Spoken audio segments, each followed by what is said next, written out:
Pasado alas 4 kaganinang kaadlawon, pinaagi sa usa ka search warrant, target ang duha ka mga lalaking tigpayuhot o ginadiling droga sa may barangay Labangala. Unang gipahigayon ang pag-search sa panimalay ni Rick Posa, residente sa Purok San Roque, barangay Labangala. Nakuha ato sa pag-search sa iyang panimalay ang upat ka empty sachet. Usa pa ka sachet nga dunay sulod nga gituohang shabu, pipila ka mga drug paraphernalia, duha ka buhing bala sa .38 nga kalibre sa pistola o syringe. Apan nagdumili kini sa paghatag og pamahayag. Samtang laing operasyon usab ang gipresenta kang Ronald Zamora, 36 anyos, nga usa ka truck helper.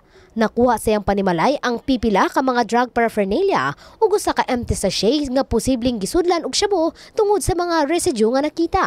Apan gipanghimakak ni Zamora nga iya ang mga nakumpiska. Kabalo na ilang sponsor kay ako na lang papay. Actually, matagal na to kasi first priority natin sila. So, nagmo-monitor na tayo sa kanila for almost 3 months now. Apan nasuta nga ang duha ang ana sa top 3 ug 6 sa listahan sa Makar Police. Gani, tulo na ka bulan nila kining gina-surveillance. Ay top 3 natin sa most wanted at saka si Ronald Zamora naman ay nasa top 6 natin. Related to ano? Related to drugs activity.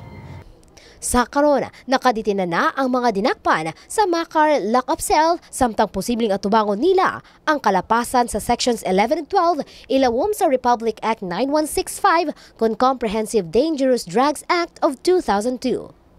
Faith Dandoy, Brigada News.